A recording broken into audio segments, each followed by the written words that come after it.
Assalamualaikum warahmatullahi wabarakatuh. Perkenalkan semuanya, nama saya Suci Eka Rahmadini. Saat ini saya mengajar di UPT SMPN 1 Sungai Rumbai, Kabupaten Darmasraya, Provinsi Sumatera Barat. Saya mengajar mata pelajaran IPA. Di balik senyum guru, pengalaman menyentuh hati. Dulu saya berpikir, tugas guru hanyalah mengajar di depan kelas. Seiring waktu berjalan, pemikiran saya pun berubah. Salah satunya disebabkan oleh Aina. Ya, Aina, dia seorang murid pemalu dan tidak banyak bicara. Suatu ketika saya mendapat kabar bahwa ibunya meninggal dunia karena kanker. Saya khawatir Aina menjadi lebih tertutup. Terlebih sudah seminggu lebih dia tak datang ke sekolah. Saya pun menanyakan kabarnya melalui ayahnya dan teman-temannya.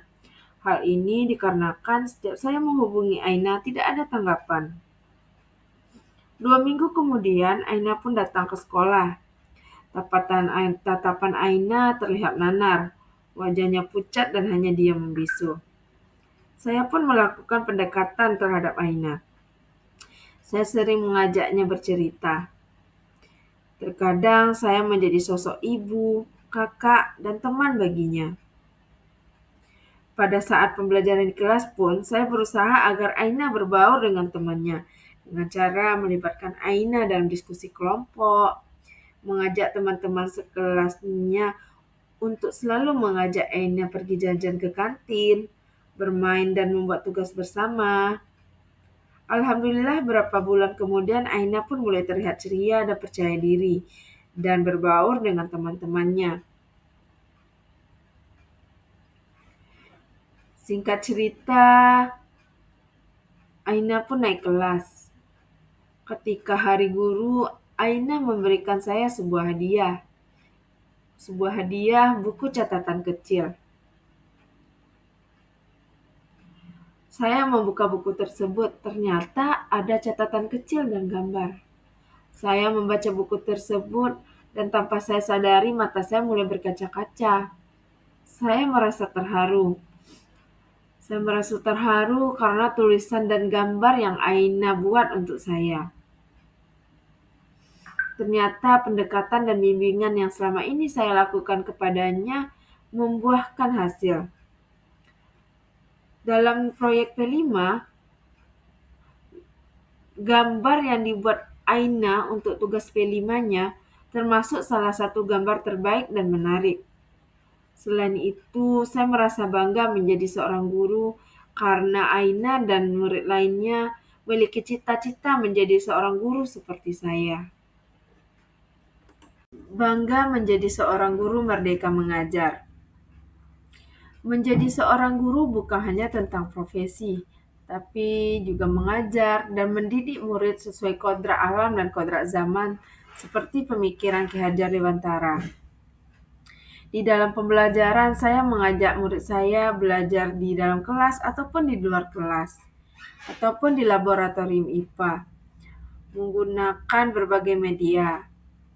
Salah satunya misalnya media berbasis IT, atau modul atau torso, dan bermain games ataupun melakukan ice breaking saat pembelajaran. Dalam pembelajaran pun saya menerapkan pembelajaran berdiferensiasi berdasarkan minat, bakat, profil, dan kebutuhan murid. Pertama, saya melakukan diferensiasi konten, di mana saya memberikan berbagai variasi penyajian materi, seperti saya menggunakan berbagai media, elektronik modul, gambar, carta, torso atau model, ataupun media dari alam. Selain itu, saya terkadang menyajikan materi berdasarkan kemampuan murid. Diferensiasi proses. Di sini saya berusaha untuk melakukan berbagai cara penyampaian materi. Saya menggunakan berbagai metode dan model pembelajaran. Metode pembelajaran antara lain metode demonstrasi, ceramah, diskusi, permainan, drill atau latihan, praktikum, dan kerja kelompok. Model pembelajaran yang pernah saya gunakan antara lain discovery learning, problem based learning, project based learning, dan inquiry learning. Dengan melakukan berbagai aktivitas saat pembelajaran, siswa pun menjadi lebih bersemangat, dan tentunya ini akan meningkatkan hasil pembelajaran karena terjadi proses pembelajaran bermakna. Diferensiasi produk. Saya membebaskan murid saya membuat tugas atau karya yang mereka ingin buat sesuai dengan minat, bakat, dan kemampuan mereka, seperti membuat ringkasan materi, poin-poin penting pada kertas karton, video pembelajaran, dan presentasi di depan kelas. Dengan diferensiasi produk ini, siswa menjadi lebih merasa dihargai minat dan bakatnya, sehingga hasil pembelajaran pun terjadi peningkatan. Refleksi dan motivasi. Sudahkah kita menjadi guru yang dirindukan oleh murid kita? Mari kita berefleksi sejenak. Sudahkah kita menanyakan kabar murid kita hari ini?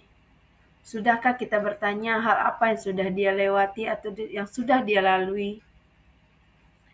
Sudahkah kita mengetahui hobi dan cita-cita masing-masing peserta didik kita? Marilah kita bersama-sama menjadi sosok pribadi yang dirindukan oleh peserta didik kita dengan cara terbaik masing-masing yang bisa kita lakukan. Saya pun masih belajar. Saya pun yakin Bapak Ibu juga begitu. Karena saya percaya guru adalah sosok pembelajar sepanjang hayat. Semangat Bapak Ibu guru hebat. Semoga kita lulus OWIT 2024. Bangga menjadi guru, bangga menginspirasi.